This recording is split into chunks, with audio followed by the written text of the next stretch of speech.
Allez, je vous montre ici comment on se sert des fractions sur une droite graduée. Donc j'ai tracé ici, hop, je m'éloigne, une droite graduée. Donc de 0 jusqu'à un petit peu plus que 3, les graduations régulières. Et on va nous poser la question, hop, première consigne, quelle est l'abscisse du point A? Alors, on se rappelle, l'abscisse, c'est un nombre. Donc ici, ça va être un nombre sous forme de fraction qui nous indique les graduations, en fait. Hop, et puis on fera pareil pour B. Donc ça, c'est le premier type de question qu'on peut vous poser. Si les points sont déjà placés sur la droite graduée, on va vous demander à vous de trouver l'abscisse. Donc ici, pour trouver l'abscisse du point A, on se rappelle en termes de notation qu'on va écrire comme ça. On met la lettre et entre parenthèses, on va mettre son abscisse. On ne met pas de virgule, de point, rien du tout. On écrit bien comme ça. Et pour le point B, on fera pareil. Hop, donc ici, on est sur les fractions. Je prépare une fraction. Pour trouver le dénominateur, ce qui est en bas dans ma fraction, je regarde une unité. Une unité, c'est de 0 jusqu'à 1. Ça fait une unité. Mais de 1 jusqu'à 2, ça faisait aussi une unité. N'importe laquelle, j'en choisis une. Et je vais compter combien j'ai de graduation. Donc, je ne compte pas le 0. J'ai 1, 2, 3, 4, 5 graduations. Donc, soit je compte les intervalles, soit je commence sur le 0, je compte 0. 1, 2, 3, 4, 5.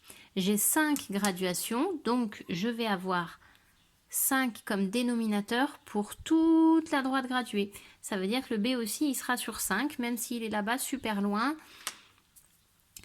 Donc, la première chose, on fait toujours ça. On compte le nombre de graduations dans une unité. Et si j'avais pris une autre unité, si j'avais décidé de prendre cette unité-là, par exemple, hop, ça fait une unité aussi, de 2 jusqu'à 3. Et bien, si j'avais compté les graduations ici, 1, 2, 3, 4, 5. Il y en a aussi 5, puisque la droite est régulière, les graduations sont régulières. Donc, une fois que j'ai trouvé ce nombre-là, j'ai donc trouvé le dénominateur de mes fractions. Pour trouver le numérateur, on a juste à compter à partir de 0. Donc 0, 1, 2, 3, je suis à 3 cinquièmes.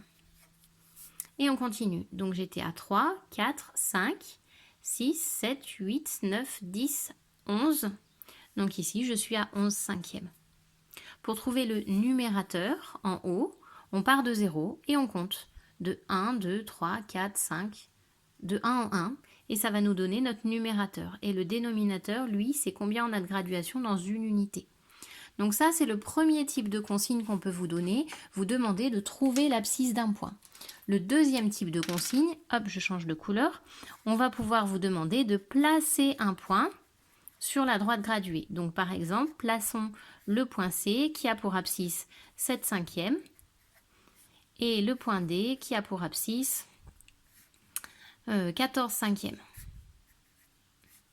Si on vous demandait de faire ça, donc vous devez tracer la droite graduée, étant donné qu'on est sur 5. Ça veut dire que nos graduations, on doit bien avoir 5 graduations dans chaque unité. Donc là, j'en ai bien 5, on les a comptées tout à l'heure. Je continue. 1, 2, 3, 4, 5. 1, 2, 3, 4, 5. 1, 2, 3, 4, 5, etc. Donc on va bien de 5 en 5. On a défini ce qui était en bas. Pour le numérateur, à partir de 0, je vais compter 7. Donc 0, 1, 2, 3, 4, 5, 6, 7. Je suis arrivée ici. Je mets une petite croix pour indiquer que je place un point. Et ce point, il s'appelle C parce que c'était écrit dans l'énoncé. Si on veut, mais c'est pas obligatoire, on peut écrire l'abscisse en dessous.